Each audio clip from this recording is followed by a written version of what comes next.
And discussion of today's topic is Mahatma Gandhi, जिनको आप सब जानते हैं, फादर ऑफ नेशन भी जिनको बोला जाता है, राष्ट्रपिता बोला जाता है। और उन्होंने उनकी एक बुक थी जिसका नाम था the story of my experiment with truth, और इसी को जाना जाता है माई लाइफ इज़ माई मैसेज, क्योंकि ये जो पूरी स्टोरी है, ये जो बुक है, ये इन्होंने अपनी लाइफ की स्टोरी के बारे में लिखा है, जो बिल्कुल रियलिटी पे बेस है। जो भी इन्होंने फील किया, जो इनका चाइल्डहुड था, एडोलेसेंस था, या फिर ओल्ड एज में जो मोमेंट्स में इन्होंने पार्टिसिपेट किया, ये जो इंडिया की सिचुएशन थी, जो इनकी पर्सनल लाइफ थी, उसी को इन्होंने पूरा एलोबरेट किया है इस बुक में, जिसका नाम है the story of my experiment with truth.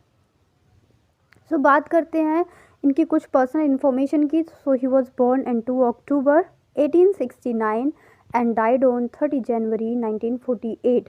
Eight the age of 78 इनको गन से शूट कर दिया जाता है। इनको नाथुराम गोडसे, जो कि एक ब्राह्मण थे, उन्होंने इनको गन से शूट किया था। तो इस तरह से इनकी एक पेनफुल डेथ हो जाती है। अगर हम इनके ऑक्यूपेशन की बात करते हैं, सो ही वॉज लॉयर। इन्होंने एडवोकेट की जो पढ़ाई थी वो कंप्लीट की थी। ये पॉलिटिशियन भी थे, एक्टिविस्ट थे, राइटर थे, थिंकर थे, और इनको फादर ऑफ नेशन के नाम से जाना जाता है। आज भी जब बात होती है तो who is the father of nation, India की बात होती है, तो महात्मा गांधी का नाम ही लिया जाता है। ये जो बुक है हमारी, the story of my experience, the story of my experiment with truth is the autobiography of Indian activist. और ये ऑटोबायोग्राफी है क्योंकि मैंने अभी जैसे कि पहले भी आपको डिस्कस किया कि इसमें उन्होंने पूरी अपनी लाइफ के बारे में, अपनी लाइफ की डिटेल्स को मेंशन किया है। और इनका कंप्लीट नेम था मोहनदास करमचंद गांधी। और ये जो महात्मा इनके नाम के आगे लगा है, ये इनके कामों को देखने के बाद इनके नाम के साथ महात्मा लगाया गया था हमारे पोइट ने। पब्लिश्ड इन वीकली जर्नल नवजीवन में सबसे पहले पब्लिश हुई थी between 1925 and 29। It covers the span of time between Gandhi's early childhood through रफली 1921। चाइल्डहुड से लेके 21 तक की जो इनकी लाइफ थी, उसमें जो इवेंट्स हुए, जिस तरह से ये इन्फ्लुएंस हुए, जिस तरह इन्होंने इंडिया को देखा, उसको इन्होंने मेंशन किया है अपनी इस ऑटोबायोग्राफी में, जिसका नाम है the story of my experiment with truth. The autobiography seeks to explain the experimental roots of Gandhi activist vocation. Activist vocation क्यों बोला हुआ है? क्योंकि जो एक्ट चल रहे थे उस टाइम, जो इंडिया में एक्टिविटीज़ चल रही थी, उन सारी चीज़ों को इन्होंने एलैबोरेट किया इन्होंने इसमें। The book has been recognised as one of the most important spiritual work of 20th century. Spiritual work क्यों बोला गया है? हालांकि इसमें ऐसा नहीं है कि देवी देवताओं की बात हो रही थी, लेकिन इसलिए इसको स्पिरिचुअल वर्क बोला गया 20th सेंचुरी का, क्योंकि ये बुक जो थी वो रियलिटी, और कहते हैं ना कि आप अपने बारे में कुछ लिखो, तो उन्होंने अपनी लाइफ के इवेंट्स को, और जो उस टाइम पे इंडिया की सिचुएशन थी, जो लोगों की हालत थी उसको, और जो अपने पर्सनल व्यूज़ थे जो उन्होंने सफ़र किया, उन सारी चीज़ों को एक साथ इलेबोरेट किया था इस बुक में। The opinions and ideas express in his autobiography. Opinions किसको लेकर? ओपिनियंस इंडिया के पीपल को लेकर, ब्रिटिश गवर्नमेंट को लेकर, जो लोग हैं उनका क्या थिंकिंग पावर है उसको लेकर, और जो आइडिया है फ्रीडम का आइडिया, उसको लेकर इन्होंने व्यूज़ अपने लिखे इस ऑटोबायोग्राफी में। आइडियाज़ एक्सप्रेस करने की बात हो रही है। So you all are familiar that we are under British government on that time. जब ये ऑटोबायोग्राफी लिखी गई, तो जब हम ब्रिटिशर्स के अंडर में थे, तो उस टाइम पे मेन आइडिया क्या हो सकता है? तो क्या हो सकता है? फ्रीडम का हो सकता है। अगर कोई आज़ाद नहीं है, उसके ऊपर डोमिनेंट है दूसरा कंट्री, तो उनका जो मेन बेसिक आइडिया होगा उस कंट्री के लोगों का, पीपल का, वो क्या होगा? To get freedom. तो इसी आइडिया को एक्सप्रेस किया है उन्होंने अपनी इस ऑटोबायोग्राफी में। Are subject to change and that is purpose is not to relay a static picture of himself but to show how personal truth evolve over time. इसमें सिर्फ उन्होंने अपने पर्सनल ट्रूथ को नहीं लिखा है कि जो उनकी पर्सनल लाइफ थी उसी को लिखा हो।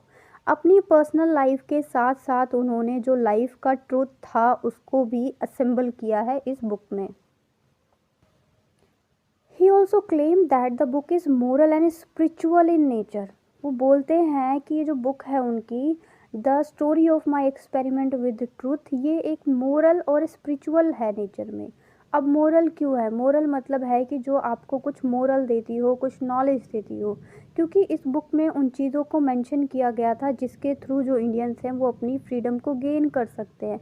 इसमें नॉन वायलेंस की बात की गई थी, इसमें स्पिरिचुअलिटी की बात की गई थी, इसमें बताया था उन्होंने कि अगर हमें फ्रीडम चाहिए तो हमें किस तरीके से एक्ट करना चाहिए, मोस्टली स्ट्रेइंग फ्रॉम पॉलिटिक्स। और इसमें उन्होंने ज़्यादा पॉलिटिक्स को इन्वॉल्व नहीं किया। Gandhi expresses evidence about the usefulness of the typical autobiography, a western literary invention. और वो जो अपनी ऑटोबायोग्राफी है ये जो इनकी, इसमें इन्होंने बताया कि जो वेस्टर्न लिटरेरी इन्वेंशंस है इसकी भी बात की। जो वेस्टर्न वर्ड है यही हमारा जो डायरेक्टली रिलेशन में आता है ब्रिटिश गवर्नमेंट के साथ जिन्होंने हमारे ऊपर ओवर रूल किया था। सो उसकी बात भी की गई है इसके अंदर। ये वीडियो हो सकता है थोड़ी सी लेंदी हो जाए, बट मैं इसके सारे ही जो इम्पॉर्टेंट टॉपिक्स हैं, जो इसके इम्पॉर्टेंट पॉइंट्स हैं उसको कवर करूँगी with the help of notes. आप इसको अपनी कॉपी में नोट डाउन कर सकते हैं या फिर सिक्योर रखने के लिए स्क्रीनशॉट ले सकते हैं। The beginning of the autobiography, अब स्टार्टिंग कैसे होती है, ये जो स्टार्ट होती है ट्रेसेस गांधी चाइल्डहुड। स्टार्टिंग में वो अपनी childhood, after that young age, adult life को एक्सप्लेन कर रहा है इन्होंने इस बुक में, जो कि कहाँ पे थी, Rajkot and Porbandar. He admits to stealing and drinking excessively, all actions from which he now aspires to redeem himself। ये जो बुक है ये एक्सप्रेस करती है गांधी जी के चाइल्डहुड को, उनकी यंग एज को, कि कौन से मोमेंट्स में वो एक्टिव रहे, उन्होंने क्या क्या काम किए, और उनकी एडल्ट लाइफ को। बेसिकली जो गांधी जी का मेनली फोकस था, वो जो जहाँ से हमें कह सकते हैं डायरेक्शन मिले, वो उनकी यंग लाइफ या एडल्ट लाइफ ही थी। तो उसको इन्होंने इस बुक में कम्प्लीटली एक्सप्लोर किया है। और स्टार्टिंग होती है चाइल्डहुड से। जैसे किसी भी बुक को लिखने का एक पैटर्न होता है, तो उसी तरह गांधी जी ने अपनी ऑटोबायोग्राफी को लिखने के पैटर्न के लिए चूज़ किया है अपने चाइल्डहुड को फर्स्टली। इसके बाद अगर हम इनकी मैरिज की बात करें, जैसे कि इसमें बोला कि ये एक्सपेरिमेंट विथ ट्रूथ क्यों नाम दिया गया, क्योंकि ये जो लाइफ है उनकी, जो कंप्लीट लाइफ है, उसी को उन्होंने लिखा है अपने इसमें। नेक्स्ट वो बोलते हैं Gandhi ji marriage when he was only 13 and expresses deep regret for it. Regret क्यों था उनको, क्योंकि 13 की एज में शादी करना, ये ऑन दैट टाइम ये बहुत कैजुअली बात थी, क्योंकि नॉर्मली इसी एज में शादी हो जाती थी। लेकिन जो गांधी जी थे वो इस बात से ज़्यादा सेटिस्फाई नहीं थे, वो रिग्रेट करते थे कि उनकी शादी इतनी जल्दी हो गई। Calling it preposterously early and fully denouncing its moral basis. और बोलते हैं कि जो इतनी जल्दी शादी हो गई, ऐसा नहीं होना चाहिए, ये उसके अगेंस्ट में भी थे। Another of Gandhi's more formative experience was the early death of his father. इसके बाद एक शादी ही ऐसा इवेंट नहीं था जिसकी वजह में कुछ फील किया, कुछ फेस किया। इनके जो फादर की डेथ हुई थी वो बहुत जल्दी हो गई थी, जिनका नाम था Karamchand Gandhi. His later activist work was heavily informed by his early losses and mistakes।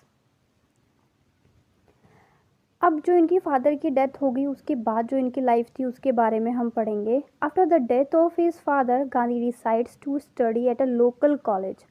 Local college जो कि कहाँ पे था, भवनगर में था, और इसी कॉलेज में उन्होंने अपनी पढ़ाई स्टार्ट कर दी। He remained there only for a semester, then he travel to England. और जब ये इंग्लैंड चले गए, यहाँ पे कुछ महीने ही पढ़ने के बाद, एक सेमेस्टर कंप्लीट करने के बाद, with intention of doing 3 years. और इंग्लैंड में इन्होंने क्या किया था, 3 ईयर्स तक पढ़ाई की of preeducative course work to become a barrister. और ये जो बैरिस्टर बन के आए थे, ये इंग्लैंड से ही पढ़ाई करके आए थे। सी आज के टाइम पे भी सभी लोगों के में नहीं है फेवर में कि वो फ़ॉरेन जाके स्टडीज़ करें। सो गांधी जी जो थे, इनकी जो लाइफ थी, जो इनकी इकोनॉमिक स्टेटस थी फैमिली की, वो भी बहुत अच्छी थी। लेकिन आप देख सकते हैं इतनी अच्छी फैमिली स्टेटस से होने के बाद भी उन्होंने कभी पर्सनल बेनिफिट्स में वो नहीं घुसे। आप जब भी उनको देखेंगे वो बहुत ज़्यादा सिंपल लुकिंग है, सिंपल और सोबर है, और उन्होंने इंडिया के टूवर्ड्स अपनी लाइफ को, कहते हैं ना, सौंप दिया या डेडिकेट कर दिया। तो वही इन्होंने भी काम किया था, इसीलिए इनको फादर ऑफ द नेशन के नाम से जाना जाता है। Gandhi's mother disapproved of his plan and he tried to placate her by renouncing wine, women and meat while in England. England में उन्होंने इन सारी चीज़ों को देखा, फेस किया, जो वाइन है वो क्या है वुमेन का या फिर मीट से रिलेटेड, ये सारी चीज़ें उन्होंने इस बुक में अपनी मेंशन की है. Then he tries to provide legal mediation between an acquaintance and his brother, but their relationship only worsened. जो इनका रिलेशनशिप था वो बहुत ज़्यादा अच्छा नहीं था इनके ब्रदर्स के साथ. Gandhi decided to move to South Africa. उसके बाद गांधी जी डिसाइड करते हैं कि वो साउथ अफ्रीका चले जाएंगे. अब आपको लग रहा होगा कि ये जो वीडियो है वो एक हिस्ट्री लेक्चर की तरह चल रही है, बट सी फ्रेंड्स, ये जो कंप्लीट बुक है हमारी the story of my experiment with truth, ये गांधी जी की लाइफ के बारे में ही है. उन्होंने बोला भी है कि ये जो बुक है that my life is my message. Gandhi ji ने बोला है कि जो मेरी लाइफ है वही एक मैसेज है. तो इसीलिए इनके जितने भी इवेंट्स थे उसको मैंने कवर किया है इस वीडियो में. शॉर्टली हो सकता है कोई 5-10 मिनट में आपको इस टॉपिक को कवर कंप्लीट कर दे, लेकिन वो बहुत सारी चीज़ें मिस करेगा जो कि आपको इसमें मिल जाएगी. तो गांधी डिसाइडेड टू मूव. अब साउथ अफ्रीका चले जाते हैं गांधी जी, जिसके बारे में आप सबको अवेयर भी होगा. और साउथ अफ्रीका में उनके साथ क्या हुआ था ट्रेन के कोच में, इस सब से भी आप लोग फेमिलियर होंगे. जब वो एसी फर्स्ट क्लास में जाते हैं तो वहाँ पे जो वाइट मैन होते हैं उनको किस तरह से धक्का दे के बाहर निकाल देते हैं, क्योंकि वहाँ पे भी वाइट मैन का शासन था, ओवर रूल था. उसके बाद वो साउथ अफ्रीका के लोगों के लिए लड़ते हैं, उनके लिए जस्टिस की बात करते हैं और लोगों को वॉइस देते हैं. To take an offer to work for a law firm and lengthly complicated cast. After a years, कुछ सालों बाद वो दोबारा से इंडिया चले आते हैं अपनी कंट्री में. He was preceded by his good reputation in South Africa. अब साउथ अफ्रीका में उनको बहुत अच्छी रेपुटेशन मिल जाती है. एज आई टोल्ड यू कि जो साउथ अफ्रीका में वो जो इनजस्टिस देखते हैं तो वो लोगों को स्पीकेबल बना देते हैं, जो लोग बोलते नहीं थे. अब यहाँ पे बोलने ना होने का मतलब ये नहीं है कि वो लोग बोल नहीं सकते. इट मीन्स कि वो इनजस्टिस के अगेंस्ट अपनी वॉइस रेस नहीं करते, and therefore has much more choice about the type of work he could take on. इसके बाद जो गांधी जी है worked on civil disobedient cases, become a prominent advocate. और ये जो एडवोकेट बनते हैं वहाँ पे भी ये नॉन वायलेंस को फोकस करते हैं. गांधी जी के अगर मैं वेपन्स की बात करूँ जो ये बहुत ज़्यादा फोर्स करते थे उन चीज़ों पे, तो इनका ट्रुथ और नॉन वायलेंस है. राइट, सत्य और अहिंसा जिसको हिंदी में बोलते हैं, इनके ऊपर इन्होंने बहुत ज़्यादा फोकस किया है. इनका मानना था कि जो ह्यूमन बींग्स हैं ये वायलेंस करने के लिए नहीं बने हैं. वायलेंस तो एनिमल्स करते हैं, ह्यूमन बींग्स को हमेशा नॉन वायलेंस ही रहना चाहिए. He states that the desire for power which begets ignorance, greed and violence. ये बिल्कुल भी डिज़ायर नहीं करते थे कि उनको पावर मिले, या फिर उनके अंदर कोई ग्रीड नहीं थी, कोई वायलेंस नहीं था. Exit with in every human beings. लेकिन जो बाकी के ह्यूमन बींग्स हैं ये सारी चीज़ें उनके अंदर होती हैं. वो डिज़ायर करते हैं पावर की, वो डिज़ायर करते हैं ग्रीड की, वो डिज़ायर करते हैं वायलेंस की. He argues that the only way to find salvation is to reject these impulses, virtuous and spiritual life. वो बोलते हैं कि कोई एक रास्ता जो कि उन्हें राइट डायरेक्शन प्रोवाइड करे, वो किससे मिल सकता है, उनको स्पिरिचुअल लाइफ से मिल सकता है. And actively work to create a more tolerant in just world.